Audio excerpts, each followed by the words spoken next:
Welcome back. Physics education में आपका स्वागत है। हमारा जो नेक्स्ट टॉपिक है दैट इज आर्किमिडीज प्रिंसिपल।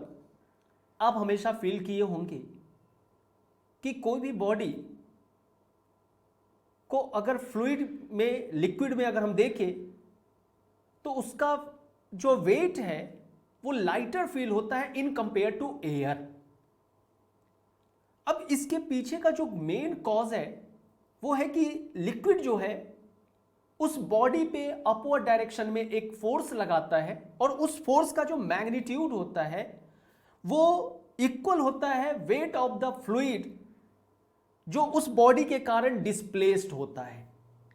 यानी आप सिंपली बोलते हैं कि वो बॉडी लिक्विड में आपको लाइटर इसलिए फील हो रहा है क्योंकि उस पे लिक्विड भी एक फोर्स अपवर्ड डायरेक्शन में लगा रहा है आपके साथ में। तो यहां पे ये जो अपवर्ड फोर्स है उसी को हम लोग बोलते हैं बॉइंट फोर्स या बॉयंसी फोर्स।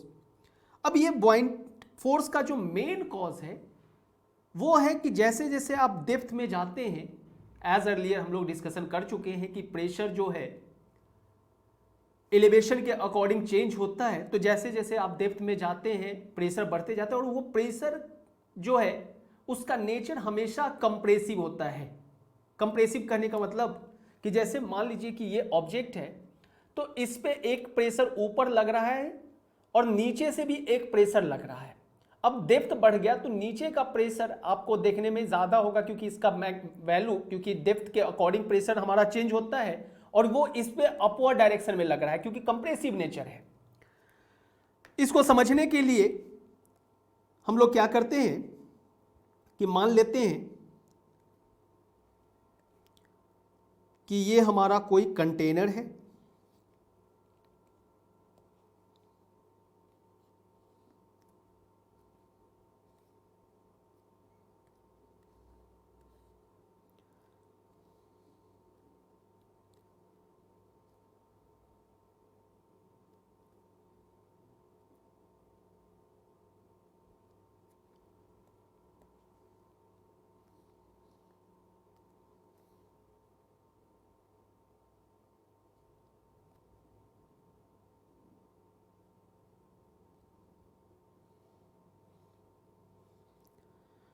और इसमें मान लेते हैं कि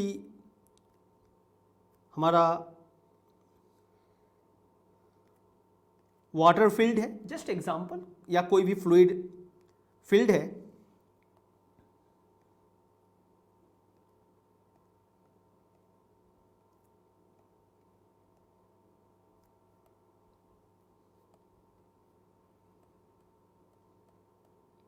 जस्ट आई एम टेकिंग कि वाटर हमारा फील्ड है।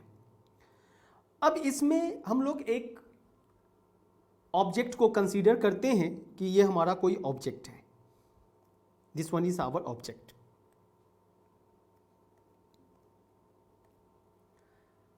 अब यहां से अगर हम देखें तो ये जहां से वाटर स्टार्ट हो रहा है आप उसको बोलते हैं फ्री सरफेस। फ्री सरफेस, और ये हमारा ऑब्जेक्ट है या कोई भी बॉडी जो कि इस वाटर में रखा गया है या इस लिक्विड में हमारा रखा हुआ है। और मान के चलिए कि इस फ्लूइड का डेंसिटी रो एफ है। Rho F is density of fluid, this word is very important, density of fluid. और रो जो है मान लीजिए कि this one is density of body, density of body. अब अगर यह फ्लूइड रेस्ट में है तो आपको पता है कि एक हॉरिजॉन्टल लेयर पे या एक्स डायरेक्शन, अगर हम यहाँ पे कोऑर्डिनेट सिस्टम अगर हम डिफाइन करें तो आप बोल सकते थे कि sir according to coordinate system अगर हम डायरेक्शन दें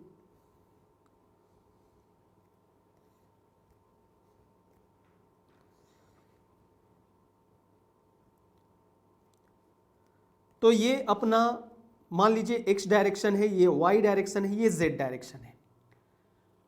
और फ्लूइड अगर रेस्ट में होता है तो एक्स, ऑलरेडी हम लोग पढ़े हैं अर्लियर कि d p by d x is equal to minus rho a x d p by d y is equal to minus rho a y plus g and d p by d z is equal to minus rho a z. अगर fluid is at rest तो हम लोग बोल सकते थे कि sir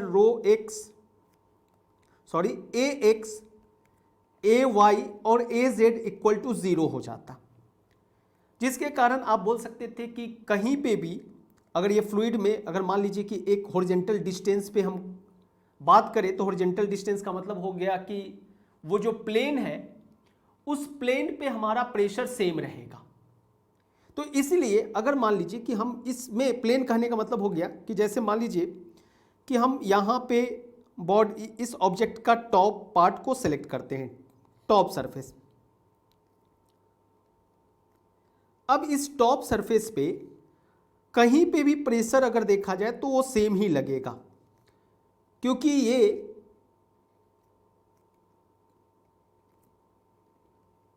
मान लीजिए कि प्रेशर एट अपर सरफेस और ये सरफेस हमारा जो है वो h डिस्टेंस पे है, h हाइट पे है फ्री सरफेस से h डिस्टेंस पे।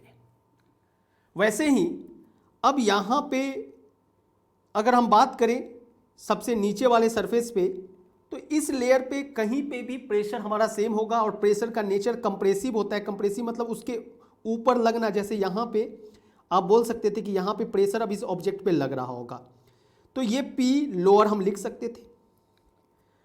मान लीजिए कि इस ऑब्जेक्ट को अगर हम 3 डायमेंशन देखें तो बोल सकते थे कि सर ये हमारा ऑब्जेक्ट है,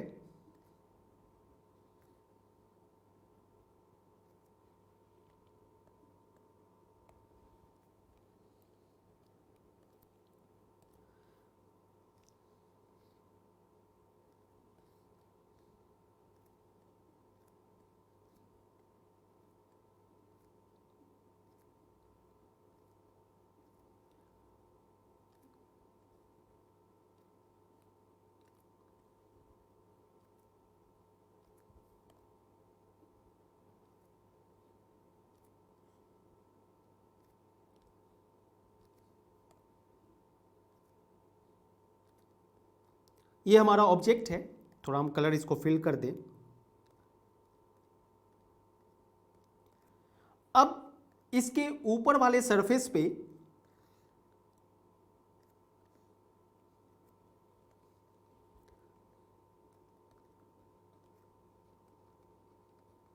प्रेशर P अपर लग रहा है और नीचे वाले सरफेस पे भी मान लीजिए कि this pressure is P lower. अब आपसे पूछा जाए तो मान लीजिए कि इस का हाइट और ये ऑब्जेक्ट का जो हाइट है हम इसको मान लेते हैं T, और ये जो क्रॉस सेक्शनल एरिया है ऊपर हो या नीचे दोनों तरफ हम मान लेते हैं कि क्रॉस सेक्शनल एरिया A है। तो अगर हम इससे पूछे कि वॉल्यूम ऑफ ऑब्जेक्ट क्या होगा, वॉल्यूम ऑफ ऑब्जेक्ट, तो आपको एक ट्रिक बताए थे कि क्रॉस सेक्शनल एरिया में थिकनेस को मल्टीप्लिकेशन कर दीजिए तो वही इस ऑब्जेक्ट का वॉल्यूम हो जाता है। अब यहाँ पे ऑलरेडी प्रेशर जो है हम लोग यहाँ पे रेस्ट में मान के चल रहे हैं, तो प्रेशर हाइट के अकॉर्डिंग चेंज हो रहा है, जिसके कारण आप यहाँ पे लिख सकते थे कि सर P अपर जो होगा रो F, ये रो F जो हमारा फ्लूइड का डेंसिटी होता है, हम लोग यहाँ पे ऑलरेडी जब हम लोग बात कर रहे थे तो ये रो जो है हमारा फ्लूइड का रो है, तो यहाँ पे आपको लिखना है कि ये फ्लूइड जो है जिसका डेंसिटी रो F है वो इस क्रॉस सेक्शनल एरिया पे प्रेशर P लगा रहा है। तो रो F G और ये फ्री सरफेस से हाइट, क्योंकि एलिवेशन देख रहे हैं तो अगर मान लीजिए कि ये हाइट को अगर हम यहाँ पे y डिनोट किए हैं y, तो ये बन जाएगा रो एफ जी वाई। और P लोअर कोई पूछे तो P लोअर में अब हाइट में y के साथ T भी जुड़ गया, ये यहाँ से यहाँ तक का हाइट अब T है, तो y plus T free surface से तो वो y प्लस टी हो जाएगा, तो P लोअर हमारा हो जाएगा rho F G y plus T. अब यहाँ पे जो हमारा बॉइंड फोर्स है, यानी बोल सकते थे कि सर अगर हम पूछे कि टॉप पे कितना फोर्स लगा या बॉटम पे कितना फोर्स लगा, तो टॉप पे फोर्स आप बोल सकते थे कि सर फोर्स ये जो अपर पार्ट पे प्रेशर लग रहा है उसको उस एरिया से मल्टीप्लाई कर दे, क्योंकि pressure is force per unit area.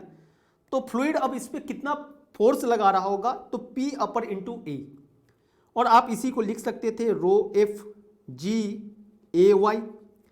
And अगर हम पूछे कि बॉटम में क्या होगा फोर्स, तो लिख सकते थे कि सर P लोअर इंटू ए, और आप इसको लिख सकते थे रो एफ जी। और यहां पे अब आपके पास जो है y प्लस टी इंटू ए हो जाएगा, और इसी को आप लिख सकते थे rho F G Y plus, साथ में एरिया भी आप मल्टीप्लाई कर दीजिए, प्लस रो एफ जी ए इंटू टी, ए इंटू टी। सो अब अगर यहां पे देखा जाए तो बॉटम का जो फोर्स है, बॉटम फोर्स, ये जो फोर्स बॉटम सरफेस पे जो लग रहा है उसका मैग्नीट्यूड टॉप पे जो फोर्स लग रहा है उससे ज्यादा है, आप देख सकते हैं। और इसी के कारण आपको वो बॉडी लाइटर फील होता है लिक्विड में। तो यहां पे अगर हम बात करें कि बॉइंट फोर्स होना चाहिए हमारा, क्या होना चाहिए, तो बॉइंट force is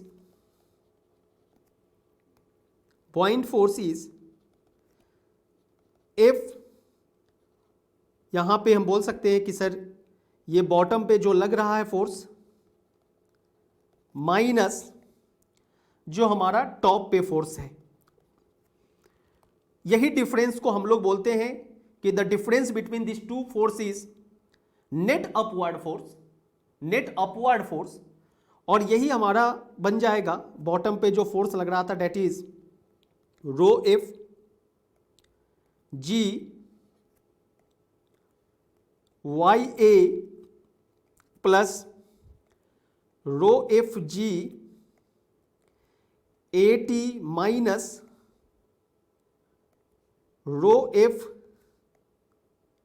ji A y.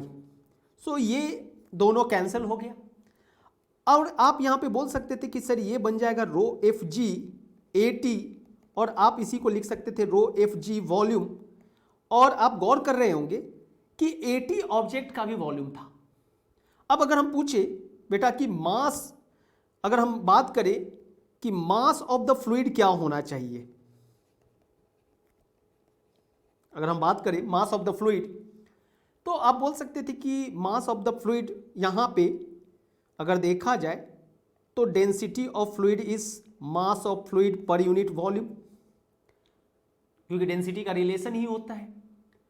और आप इसी को लिख सकते थे कि sir m f is equal to rho f into volume. और अगर हम पूछे कि वेट ऑफ द फ्लूइड क्या होगा, तो आप लिख सकते थे एम एफ जी, और इसी को आप बोल सकते थे कि ये रो एफ वॉल्यूम जी या रो एफ जी वॉल्यूम।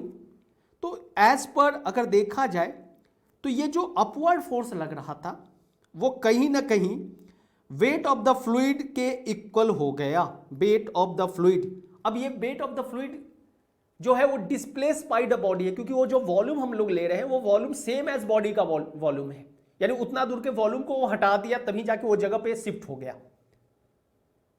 तो ये बहुत ही इंपॉर्टेंट कॉन्सेप्ट है, और इस कॉन्सेप्ट को देने वाले आर्किमिडीज, उनका कहानी बहुत ऐसा कहा जाता है कि क्या हुआ कि किंग हीरो ने एक क्राउन का ऑर्डर किया। अब वो क्राउन में उनको डाउट था कि ये प्योर गोल्ड से बना है कि नहीं बना है। आर्किमिडीज एक दिन ऐसे ही बहुत सोच रहे थे कि आखिर कैसे इसका पता लगाया जा सके कि क्राउन प्योर गोल्ड से बना है कि नहीं बना है। तो वो ऐसे ही बाथरूम में गए, और जैसे ही बाथ टब में एंटर किए वो देखे कि उतना पानी बाहर निकल गया, यानी जो बॉडी जैसे ही वाटर में गया उतना जो बॉडी जो है उतना वेट ऑफ जो फ्लूइड है वो वहां से डिस्प्लेस जिस बॉडी के कारण, यानी जैसे हम एंटर किए तो हमारे कारण उतना भार का जो लिक्विड है वो वहां से डिस्प्लेस हो गया। तो इस कॉन्सेप्ट में वो चिल्लाते हुए निकले यूरेका यूरेका, क्योंकि उनको लगा कि खोज लिए। यूरेका का मतलब होता है खोज लेना। और ये बहुत फेमस स्टोरी है। यानी आप मान लीजिए प्योर गोल्ड को अगर पानी में डालते हैं तो वो कुछ भाग को डिस्प्लेस कर देगा, और अगर मान लीजिए उसमें कुछ मिलावट है तो वो कुछ और वॉल्यूम डिस्प्लेस करेगा। तो इससे आप कंपेयर कर सकते हैं, और इस पे हम क्वेश्चन भी देखेंगे इस कॉन्सेप्ट में कि आखिर कैसे जस्टिफिकेशन किया जाए कि कितना उसमें अलग एलिमेंट मिला हुआ है। लेकिन आपको यह ध्यान रखना है कि बॉयंसी फोर्स, यानी जब भी कभी आप फ्लूइड में एंटर करते हैं तो फ्लूइड बॉडी पे या आप पे एक अपवर्ड फोर्स लगाता है, और वो फोर्स इक्वल होता है weight of the fluid displaced by the body. यानी वो बॉडी जितना डिस्प्लेस करेगा उस फ्लूइड को, उसके इक्वल हो जाएगा, यानी weight of the fluid displaced by the body. तो ये इंपॉर्टेंट कॉन्सेप्ट है, आपको हमेशा ध्यान रखना है। और इसी में क्योंकि इस पे रिलेटेड बहुत सारे क्वेश्चंस आते हैं। अब यहां पे अगर हम बात करें तो सबसे पहला मान लीजिए कि हम एक फ्लूइड कंसीडर करते हैं।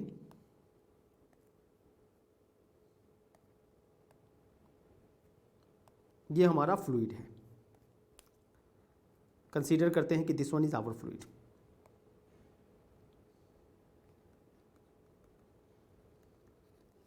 अब यहां पे मान लीजिए कि इसमें हम लोग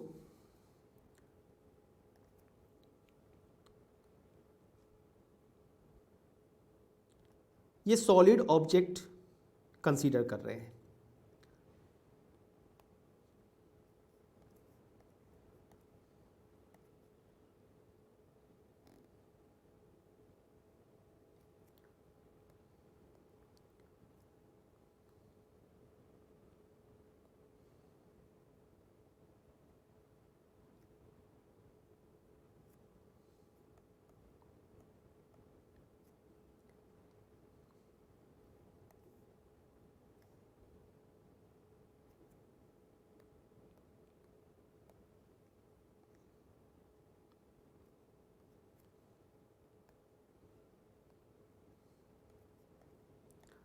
ये हमारा सॉलिड है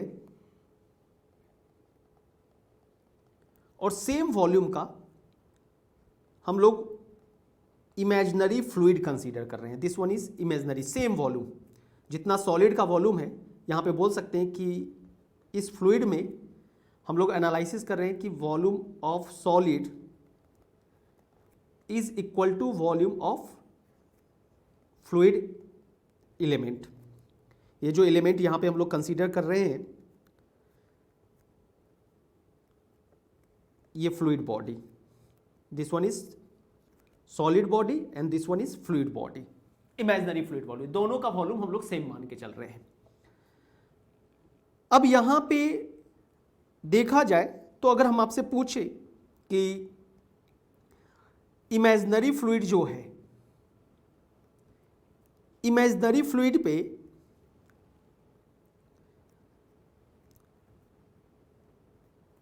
जो मान लीजिए कि इसका वेट डाउनवर्ड डायरेक्शन में है, डाउनवर्ड डायरेक्शन में है, और बॉयंसी फोर्स भी अपवर्ड डायरेक्शन में लग रहा है इस पे।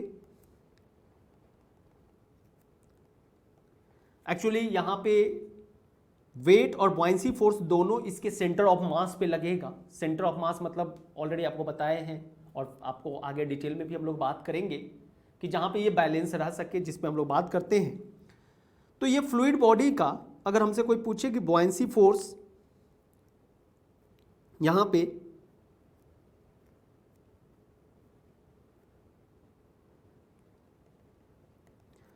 जो लग रहा है अपवर्ड डायरेक्शन में, वो weight of the imaginary fluid के इक्वल होगा। और weight of the imaginary fluid आप बोल सकते थे कि सर इसका वेट हम लिख सकते हैं कि रो एफ जी, क्योंकि ये जो इमेजिनरी फ्लूइड है, क्योंकि यहाँ पे अगर आपको डाउट लगे कि सर ये वेट आप वॉल्यूम कैसे अपने मन से मान लिए, तो यहाँ पे आप इसको अच्छे से समझ सकते हैं कि मान लीजिए कि सेम वॉल्यूम का हम एक ऑब्जेक्ट कंसीडर कर रहे हैं, दोनों का वॉल्यूम सेम है, ये सॉलिड बॉडी है, ये हमारा फ्लूइड बॉडी है, और इसका डेंसिटी सॉलिड बॉडी का डेंसिटी रो है और इसका डेंसिटी रो एफ है, क्योंकि वो इमेजिनरी फ्लूइड बॉडी मान के चल रहे हैं सेम वॉल्यूम का, इसलिए यहाँ पे लिख दी कि वॉल्यूम ऑफ सॉलिड जो है वो वॉल्यूम ऑफ फ्लूइड बॉडी के इक्वल है। और मान लीजिए कि ये दोनों कुछ ऐसा है। अब अगर हम आपको इमेजिनरी फ्लूइड को पढ़ने के लिए बोले कि इमेजिनरी फ्लूइड पे एनालिसिस कीजिए आर्किमिडीज के कॉन्सेप्ट को, तो जो बुयांसी फोर्स लग रहा है वो कहीं ना कहीं अब वहाँ पे जो वेट डिस्प्लेस हो रहा होगा weight of the imaginary fluid उसके इक्वल हो जाएगा, क्योंकि आप यहाँ पे बोल सकते थे कि buoyancy force is equal to weight, और वेट आप लिख सकते थे कि सर ये रो एफ जी वॉल्यूम के इक्वल हो जाता।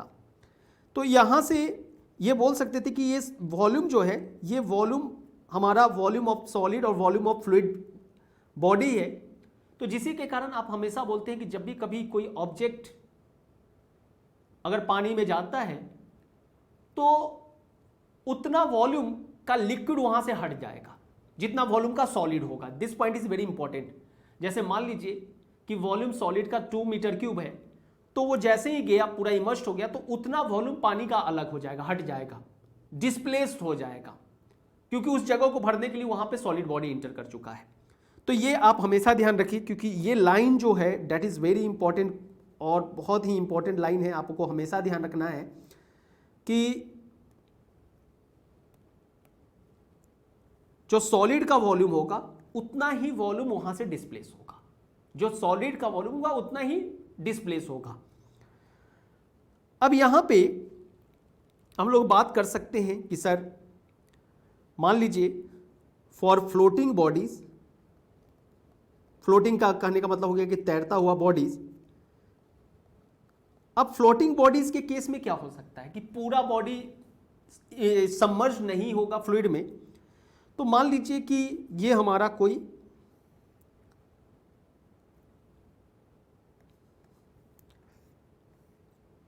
कंटेनर है और इसमें फ्लूइड फील्ड है, मान लीजिए कि ये फ्लूइड है।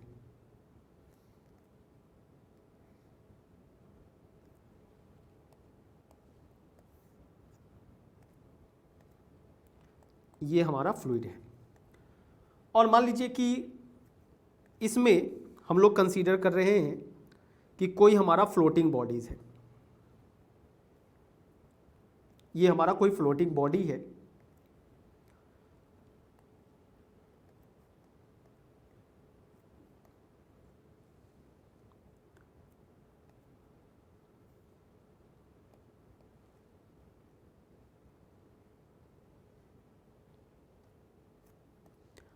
अब यहां पे आप गौर कर सकते हैं कि सर मान लीजिए कि इस फ्लोटिंग बॉडी का थोड़ा अगर आप 3D डायमेंशनल फिगर देखें तो आप बोल सकते हैं कि सर कुछ ऐसा दिखेगा। जस्ट एग्जांपल के लिए हम लोग बना रहे हैं यहाँ पे,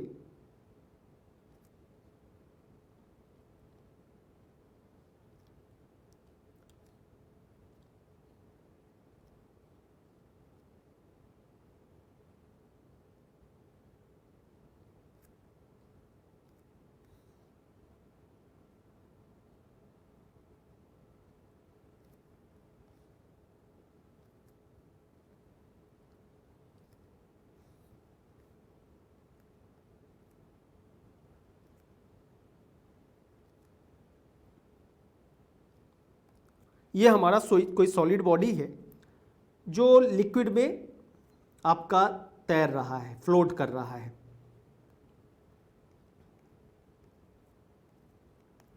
अब आपको यहाँ पे देखना है कि ये आप यहाँ पे ऐसा भी बोल सकते थे कि सर ये लेवल लिक्विड का भी लेवल हो सकता था। अगर हम थोड़ा 3D बनाएं ताकि आपको समझ में आए, मान लीजिए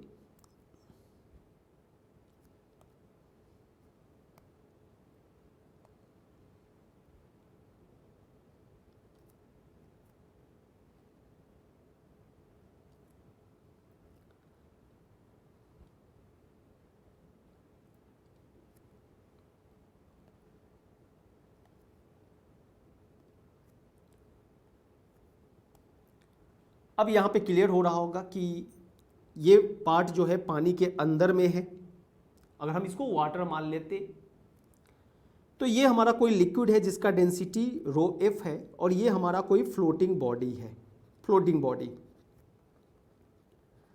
अब इसका मान लीजिए कि जो पार्ट पानी में है उसको हम लोग बोल रहे हैं submerged volume. So volume of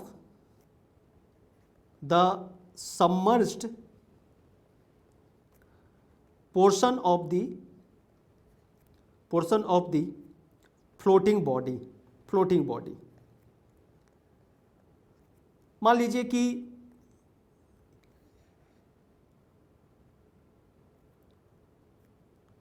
floating body का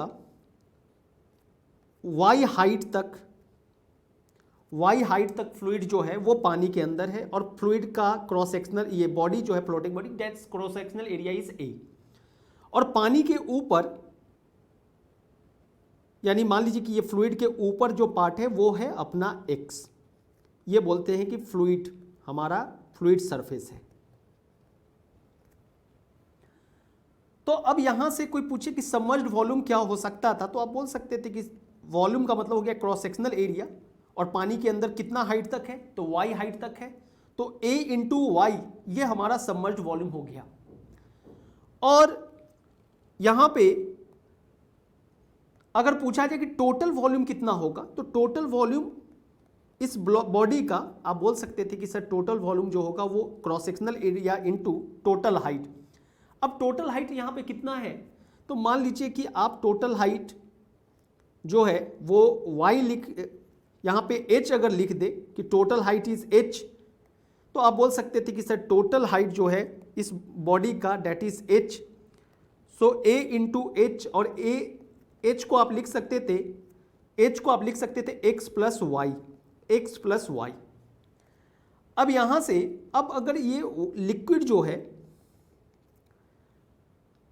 इसके ऊपर एक अपवर्ड डायरेक्शन में फोर्स लगाएगा। अब ये फोर्स जो है, अब यहां पे आपको क्या ध्यान रखना है कि जितना पार्ट पानी में है उतने, क्योंकि उतना ही वॉल्यूम यहां से डिस्प्लेस होगा जितना पार्ट पानी में है, यानी इसलिए स्टेटमेंट कहता है कि जो बॉइंट फोर्स है नेट अपवर्ड फोर्स वो इक्वल होता है weight of the fluid displace by the body. तो कितना डिस्प्लेस होगा, जितना पार्ट पोर्शन पानी में उतना ही डिस्प्लेस होगा, उतना ही वेट डिस्प्लेस होगा। तो अब यहां पे आपको लिखना पड़ेगा कि सर WB जो होगा बॉयंसी फोर्स वो इस फ्लोटिंग बॉडी के, अब यहां पे ये वेट जो है ये टोटल वेट को बैलेंस कर रहा है, लेकिन ये जो बॉयंसी फोर्स है ये लिक्विड, जितना वेट ऑफ द लिक्विड और weight of the fluid displaced by the body है, तो वो आपका हो जाएगा रो एफ जी, और ये हो जाएगा भी सबमर्ज्ड। लेकिन ये बॉडी पे ये पूरा बॉयंसी फोर्स जो लग रहा है वो पूरे बॉडी के वेट को संभाल के रखा है। तो फ्री बॉडी डायग्राम में आप बोल सकते थे कि एफ बी इजकल टू डब्ल्यू, और यहाँ एफ बी को आप लिख सकते थे कि ये एफ बी जो होता है बॉयंसी फोर्स ये इक्वल हो सकता है weight of the fluid displace by the body. तो ये जितना बॉडी का पोर्शन पानी में उतना के वेट के इक्वल हो गया। और ये डब्ल्यू जो है ये बॉडी सॉलिड बॉडी का है, मान लीजिए कि इसका डेंसिटी रो है, तो आप इसको लिख सकते थे रो इनटू वेट क्या होता है, फॉर्मूला, वेट का फॉर्मूला हो जाएगा वेट ऑफ द बॉडी जो होगा वो mg आप लिख सकते थे, और mg को रो इनटू वॉल्यूम जी लिखा जा सकता था। और वॉल्यूम कहने का मतलब ये टोटल वॉल्यूम है, तो आप यहाँ पे बोल सकते थे कि सर रो भी total by g into g cancel हो गया। तो अब आपके पास यहाँ पे एक रिलेशन मिल रहा है कि भी सबमर्ज्ड बाई भी टोटल जो है वो इक्वल हो जा रहा है रो बाई रो एफ के। ये हमारा वॉल्यूम फ्रैक्शन भी है। कोई पूछ सकता है कि कितना पोर्शन वॉल्यूम का जो है वो पानी के अंदर है, तो आप ये रिलेशन यूज करके डिटरमाइन कर सकते हैं फ्रैक्शन में, टोटल वॉल्यूम के कंपैरिजन में। अगर दो बॉडी का डेंसिटी दिया हुआ है तो डायरेक्टली आप निकाल सकते हैं। यहां से हाइट भी आप निकाल सकते थे, आप हाइट निकाल सकते थे। आप बोलते कि सर हाइट अगर निकालना हो तो सबमर्ज्ड बॉडी का वॉल्यूम होता है, ऑलरेडी हम लोग यहाँ पे लिखे हैं कि वॉल्यूम ऑफ सबमर्ज्ड बॉडी, यहाँ पे जिस तरीका का हम लोग स्केच बनाए हैं, क्रॉस सेक्शनल एरिया ए है, हाइट वाई है, तो ये वॉल्यूम हो जाएगा a y by total volume, और टोटल वॉल्यूम आप लिख सकते हैं कि sir a x plus y is equal to rho by rho f, rho f. और ये ए कैंसिल हो जाएगा, यानी आपके पास यहां पे रिलेशन आ जाएगा y by x plus y is equal to rho by rho f, rho by rho f. तो ये भी एक रिलेशन है कि आप ध्यान रख सकते हैं कि अगर हाइट दे दिया है तो उसके कंपैरिजन में आप बता सकते हैं कि कितना हाइट पानी के अंदर में फ्रैक्शन है, वो आप यहां से दो फ्लूइड के डेंसिटी अगर दिया हुआ है तो आप बता सकते हैं। जैसे h दे दे, टोटल हाइट दे दे, उसके बाद बोले कि एक बॉडी है जिसका हाइट मान लीजिए 5 सेंटीमीटर है, डेंसिटी दे देगा बॉडी का, और फ्लूइड का भी मान लीजिए वाटर में है। तो अब उस सिचुएशन में, और वो फ्लोटिंग बॉडी है, तो कितना पोर्शन पानी के अंदर में होगा हाइट में, तो आप ये फॉर्मूला यूज कर सकते हैं। कितना वॉल्यूम अगर होगा तो आप ये फॉर्मूला यूज कर सकते हैं। तो आपके पास दोनों रिलेशन है, आप यूज कर सकते हैं। और यहां पे ऑल्सो एक इंपॉर्टेंट कॉन्सेप्ट है, बोल सकते हैं कि मान लीजिए कि ये हमारा फ्लूइड है,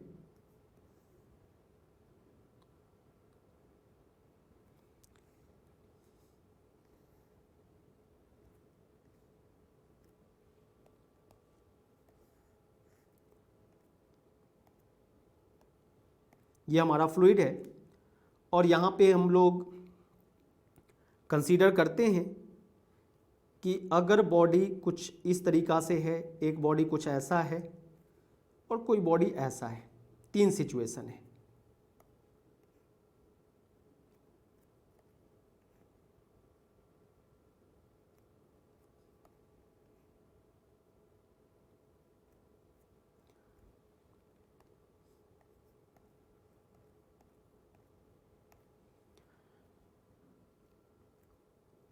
अगर यहां पे ये फ्लोटिंग बॉडी कहा जाएगा, फ्लोटिंग बॉडी, अगर इसका डेंसिटी रो है, फ्लूइड का डेंसिटी रो एफ है, तो अगर रो एफ से कम हो तो आप उसको बोलते हैं फ्लोटिंग बॉडी, फ्लोटिंग बॉडी। और अगर इस बॉडी का रो है, डेंसिटी और फ्लूइड का डेंसिटी एफ दोनों सेम हो जाए तो इसको बोलते हैं सस्पेंडेड बॉडी, सस्पेंडेड बॉडी। और अगर बॉडी का डेंसिटी फ्लूइड से ज़्यादा हो तो वो डूब जाएगा, सिंक बॉडी कहलाएगा। तो ये कॉन्सेप्ट है, बेसिक कॉन्सेप्ट है, और इसी पे आपका ज़्यादा दिमाग लगता है क्वेश्चन में। इतने पॉइंट से ही सारा क्वेश्चन बनता है।